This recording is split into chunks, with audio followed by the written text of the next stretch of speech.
Once upon a time, the United States was a safe haven for Jewish academics who were dismissed from their posts, silenced for their views, or even forced to flee Nazi Germany. And once upon a time, supporting Palestine on American campuses was seen as a mark of intellectual courage. Today, those same words can lead to job loss, investigations, or deportation.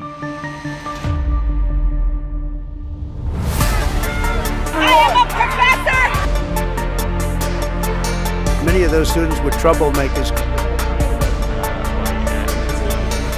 So, what changed? At what point did academic freedom begin to be silenced? The first to throw a stone at Israel from within American academia was Edward Said. During his active support of the Palestinian Intifada, Said was a professor at Columbia University. Labeled by the American media as radical, dangerous, even pro-terrorist, he was marginalized in academia and pressured to be expelled from the university.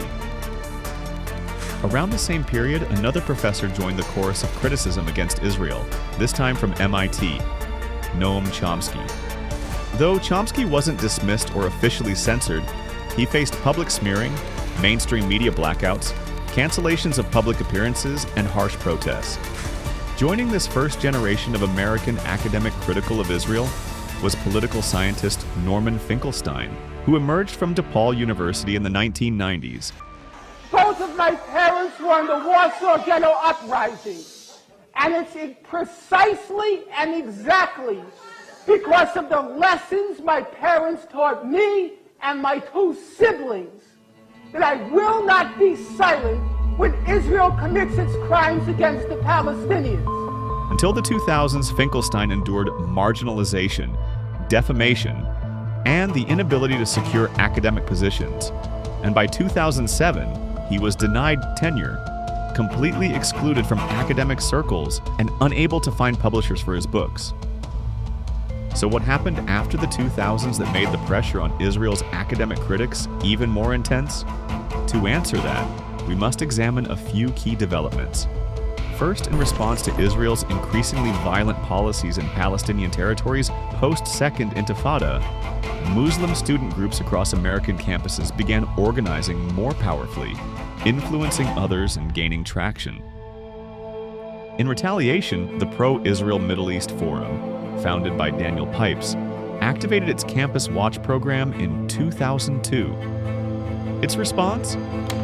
Systematic targeting and blacklisting of academics who criticized Israel, labeling them as anti-Semitic and attempting to sabotage their careers. Campus Watch's tactics were soon adopted by other academic groups. Who's telling the Trump administration, go after that person, go after that person? I know who's supplying the names.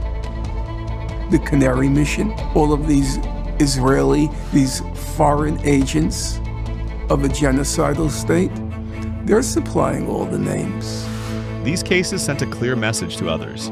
Criticizing Israel comes at a cost, and where fear dominates, there can be no free thought or expression, the very pillars of academia. The second factor? Let's follow the money. Under Reagan, as wealthy Americans began to shape politics through donations, a similar trend emerged in academia. With declining public funding, universities became more reliant on private donors, many of whom were conservative Republicans with pro-Israel stances. This financial influence played a key role in silencing dissent. As anti-Israel protests surged on American campuses, the academic establishment was put to the test. The spark ignited, just as in 1968, at Columbia University, spreading rapidly to America's elite universities. The backlash? Mass arrests, suspensions, investigations, canceled graduations and speeches, I'm chair of the philosophy department. Disciplinary action against thousands of students and faculty, even for those who merely stayed silent. Facing accusations of failing to confront anti-Semitism, the presidents of Harvard, Penn, and MIT were pressured to testify.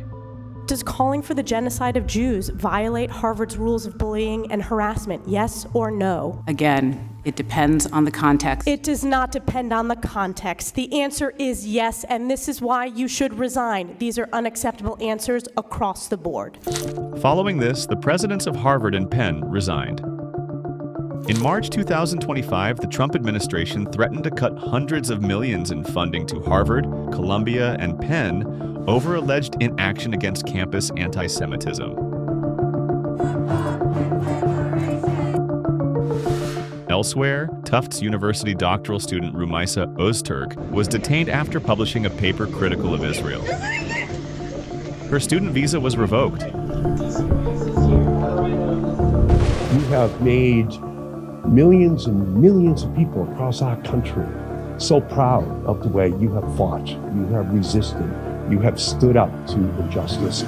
She is now an inspiration to millions of others. Professor Jimal Kafadar, director of Harvard's Center for Middle Eastern Studies, was removed from his post due to his critical views on Israel.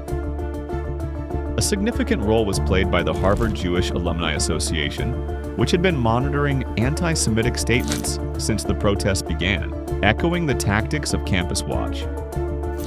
The Trump administration also demanded a full list of international students enrolled at Harvard, a university where 1 in every 4 students comes from outside the United States. When Harvard refused to comply, the administration retaliated by suspending the university's authorization to admit international students.